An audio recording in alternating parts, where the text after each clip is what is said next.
Alright, so looking back, I probably could have filmed a lot more, although it didn't occur to me that I was like, oh, I can make a vlog or something until like my last 2 weeks there, and I was there for like a total of 6 weeks. So it was about like a 16-hour flight or so, maybe 18 if I include the time spent at the airports. What I usually try to do is just sleep it off. But that's a long time to sleep. I might have slept like for 10 hours and then... Oh, I watched Deadpool 1 and I watched... I think it was called Suzume. That was really good. I enjoyed it.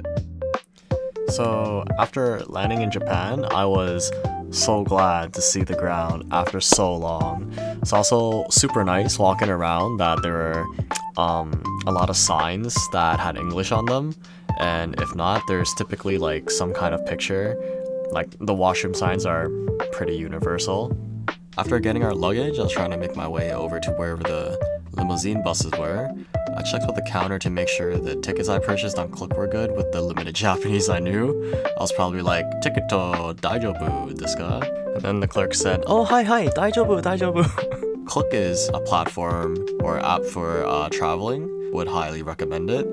I bought 7 tickets on there to get from Haneda Airport to Ikebukuro, which is where my Airbnb was. Stepping outside the airport felt like it was 33 degrees Celsius. It was very hot. It was super nice though. There was a waiting room, waiting for the limousine buses with air conditioning and a couple of... I was so excited to see vending machines. I also had to remind my family to be mindful of others and not be too loud, like Asian family, pretty loud. I was there with a group of 7, including my parents, my sister, my aunt, uncle, and a family friend. We also each had a 28-inch suitcase and a 20-inch carry-on coming from Toronto, with our final destination being Vietnam after spending 5 days in Japan.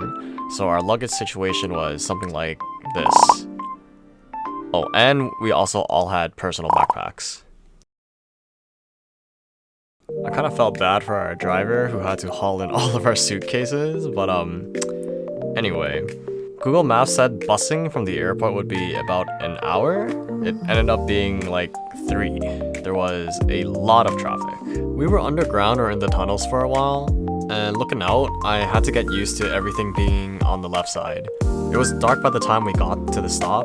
It was about like a 10-minute walk to the Airbnb, which I had no problem walking at all, but my family and their 12 suitcases disagreed. Halfway there, they wanted to call a cab. I got a little lost actually, and I had to contact my Airbnb host for help, but the spot I got to wasn't too far off, being like 30 seconds away. Thinking we were finally there and could finally relax, we were met by 3 flights of narrow stairs. I also noticed that a lot of houses here are a lot more vertical than horizontal. I initially thought that this might have been the place, and I thought, oh god, we're not making it up there. It was super hot, so the AC was really nice every time I opened the door to move in a suitcase. I was honestly expecting the place to be bigger, so I was a little bit disappointed, but my family liked it. There's food and malls right outside, kind of like downtown Toronto, and the requirement was that they needed just at least 2 washrooms. The listing stated that it had 1.5 bathrooms, and this was the layout. I relabeled the bathroom and water closet to better match what the rooms contained though. The bedrooms here weren't actually rooms either, it was just the beds alone with curtains. There was a sliding door in between the 4 beds though, so it was like there were 2 rooms. That also meant the AC would be stuck in the top room though, so we didn't often close the door. And yeah, the toilet and shower was separated, so that was convenient for us.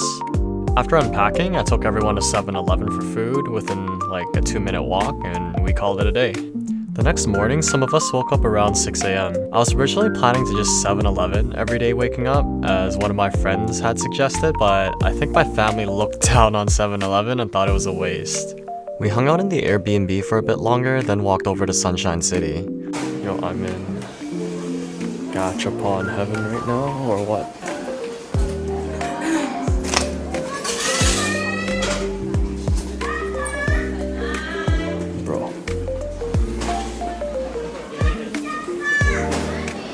We split up here and I took a bunch of pictures walking around.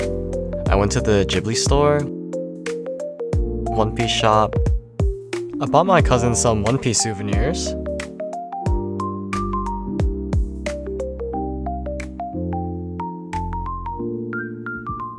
The Sunshine Observatory was really nice.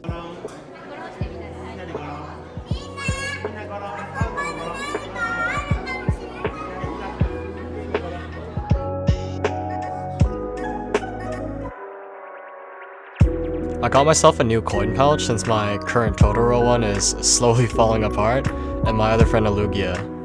We went over to Shibuya the next day. I went and got everyone welcome Suica cards after finding my way over to the Suica office around Ikebukuro Station. We mostly just looked around without buying anything except maybe food and snacks at Shibuya Scramble. Looking back, I wish I was maybe slightly less stingy with my money and bought more food.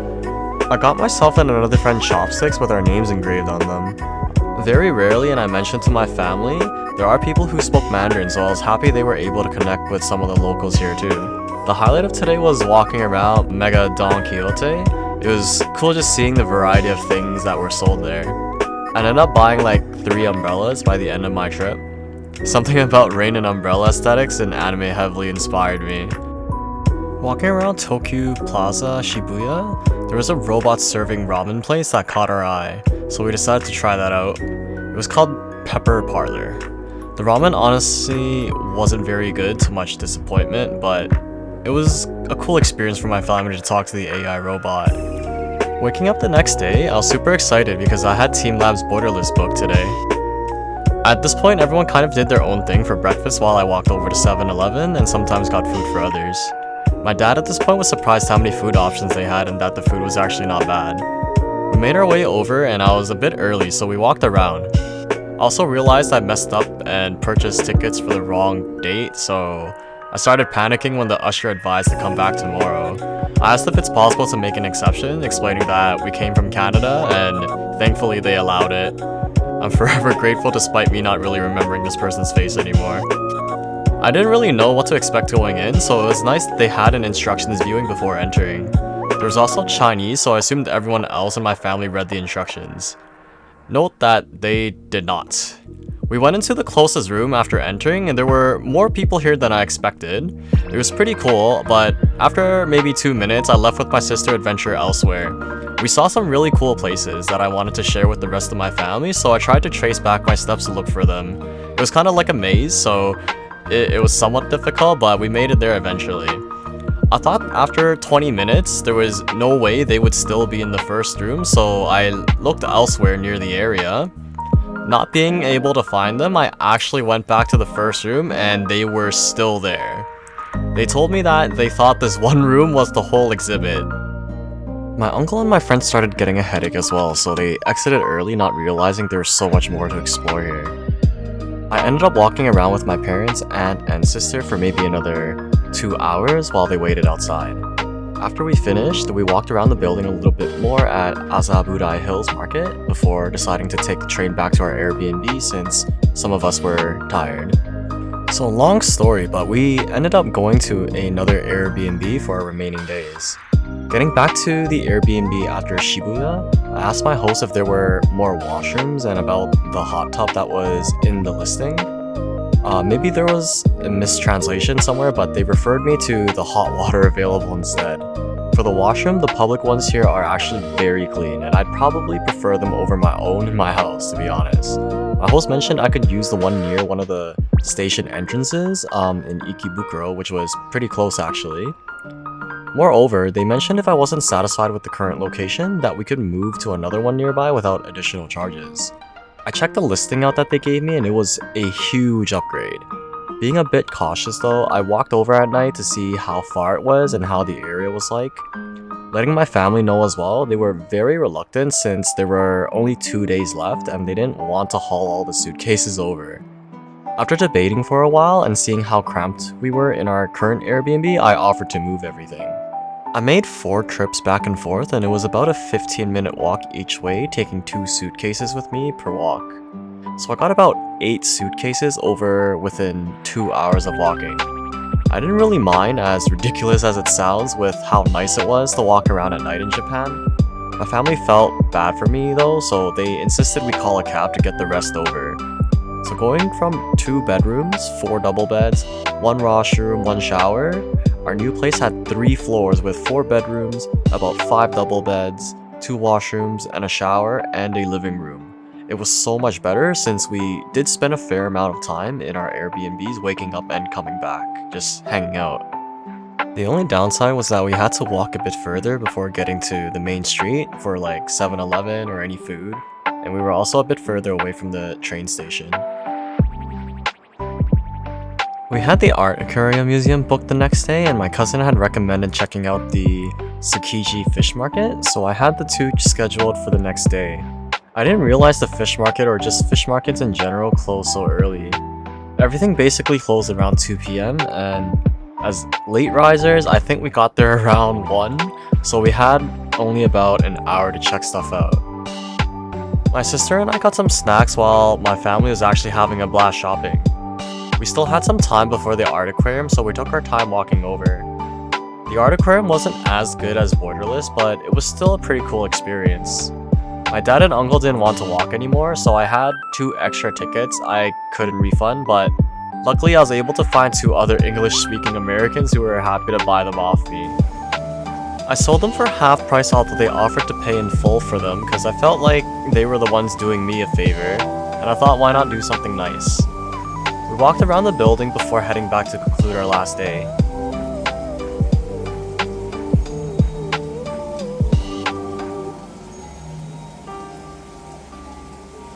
We had to Uber back to our limousine bus stop near our first Airbnb, and we ended up being late. The driver wouldn't let us on, so I started panicking.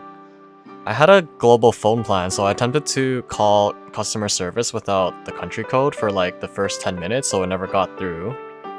When I finally got someone though, they told me that I had to buy new tickets, even though I'd mentioned to them that their website said I could use the next available bus, in the English translation anyway.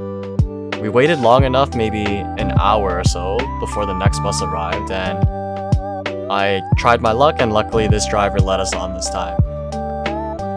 That's basically the end of my trip in Japan. I missed mentioning that I also got a lot of Pocari Sweat. It was actually so hot, and it helped a lot with hydration.